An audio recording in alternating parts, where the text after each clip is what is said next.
कक्षा 7वीं विषय संस्कृत। आज हम पढ़ेंगे षोडश पाठः प्राचीन भारतीय वैज्ञानिकः। एकस्मिन् विद्यालये आचार्य छात्रान् मध्ये वैज्ञानिकान् विषय वार्तालाप प्रचलितः। एक विद्यालय में आचार्य व छात्रों के बीच वैज्ञानिकों के विषय में वार्तालाप हो रही थी। आचार्य छात्रः किम यूयं जानीत अत रेखा गणितस्य नव विस्तातिम 29 प्रमेय किम। बच्चे आचार्य पूछते हैं, क्या तुम जानते हो रेखा गणित का 29वां प्रमेय क्या है? छात्र आम जानीम पाइथागोरस प्रमेय इति। बच्चे कहते हैं हम जानते हैं कि पाइथागोरस का प्रमेय है। आचार्य इतना एतस्य नामकरण कारणम किम।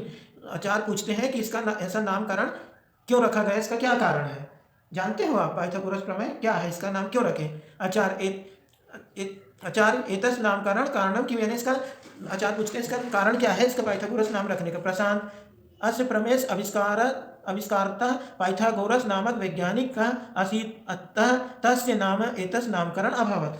और वो कहते हैं, प्रशांत कहता है इस प्रमेय का आविष्कार करने वाले पाइथागोरस नामक वैज्ञानिक थे, इसलिए उनके नाम से इसका नामकरण रखा गया है।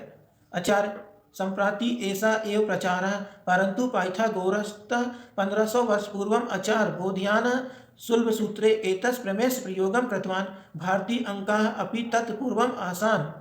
आचार्य कहते हैं वर्तमान में ऐसा ही प्रयास है, परंतु पाइथागोरस से 1500 वर्ष पूर्व आचार्य बोधियान ने सुलभ सूत्रे में इस प्रमेय का प्रयोग किया और भारतीय अंक भी इसके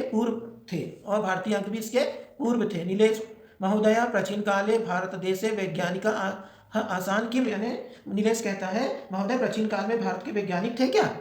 आचार्य भारत देशे वैदिकालता एवं वैज्ञानिकान देशः अस्ति। चिकित्सा अभियांत्रिकी गणित विज्ञानी दूसु क्षेत्रेषु भारतीय वैज्ञानिका बहुकार कृतवान्। आचार्य कहते हैं भारत देश वैदिक काल से वैज्ञानिकों का देश रहा है। चिकित्सा विज्ञान, इंजीनियरिंग, गणित विज्ञान आदि के क्षेत्रों में भारतीय वैज्ञानिकों ने बहुत कार्य किया है। सौम्य महोदय वनस्पति विज्ञाने विषये किम कार्य भारते अभवत्। सौम्य पूछती महोदय वनस्पति विज्ञान बॉटनी में क्या कार्य भारत में हुआ है? आचार्य महर्षि पराशरः वृक्ष आयुर्वेद ग्रंथे वनस्पतीनां वर्गीकरण कृतवान्। वृक्षेषु प्रकाश निस्सारण क्रियाया प्रकाश संश्लेषणं पर्णस्य अवन्तरं भागानां प्लाज्मा इत्यादीनां अपि वर्णनं पराशरः कृतवान्। महर्षि पराश ने, आचार्य कहते हैं महर्षि पराश ने वृक्ष आयुर्वेद ग्रंथ में वनस्पति का वर्गीकरण किया है। वृक्षों में प्रकाश संश्लेषण, प्लाज्मा आदि का भी वर्णन पराश ने किया है। अर्जुन प्राचीन काले विद्युत कोशा बैटरी अपि आसीत किम। अर्जुन कहता है प्राचीन काल में बैटरी भी थी क्या? आचार्य आश्वमेव आसीत ताम्रपत्र जतुपत्र कृष्णाग्र चूर्ण पारद इत्यादिना संयोगेन विद्युत उत्पादन भवति इति महर्षि अगस्त्य लिखितवान्। अर्जुन पूछता है प्राचीन काले विद्युत कोशे बैटरी अपि आसीत किम, यानी प्राचीन काल में बैटरी विद्युत थी क्या? तो आचार्य कहते हैं आश्वमेव आसीत, जरूर थी, यानी अश्वमेव असीत यानी जरूर थी। तांबे का पत्ता, जस्ते का पत्ता, कोयले का चूरा, पारद आदि के संयोग से बिजली उत्पादन की जाती थी, ऐसा महर्षि अगस्त्य ने लिखा था। महर्षि अगस्त्य ने लिखा था कि पहले भी बिजली बनाई जाती थी।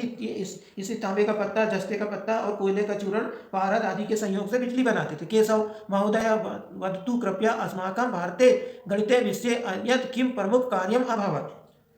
केशव बोलता है महोदय कृपया बताइए हमारे भारत में गणित विषय में अन्य कौन कौन से प्रमुख कार्य किए गए थे? आचार्य प्राचीन भारतीय महान गणितज्ञ आर्यभट्ट प्रकाशस्य गतिम सम्यक जानाति सम पृथ्वी गोलाकार अस्ति। पृथ्वी स्व अक्षे भ्रमति तेन एवं दिवरात्रि भवतः। पृथ्वी सूर्यस्य परिक्रमा करोति तेन एवं षड् ऋतवः भवन्ति। सप्ताहे दिनानां क्रमः प्रकाशस्य गतिः कालगणना खगोल विज्ञान त्रिकोणमिति इत्यादिषु क्षेत्रेषु आर्यभट्ट बहुकार कृतवान्। आचार्य ने बताया कि प्राचीन भारतीय महान गणितज्ञ आर्यभट्ट ने प्रकाश की गति को अच्छी तरह जानते थे। प्रकाशस गति सम्यक जनाति समय ने आर्यभट्ट ने बताया कि वो प्रकाश की गति को अच्छे से जानते थे। पृथ्वी गोलाकार अस्ति, और बताया कि पृथ्वी गोल है, पृथ्वी अपने अक्ष पर घूमती है। तेन एवं दिन रात्रि भवति, और उसी से दिन और रात होते हैं। पृथ्वी सूर्य परिक्रमा करोति, और पृथ्वी सूर्य की परिक्रमा करती है।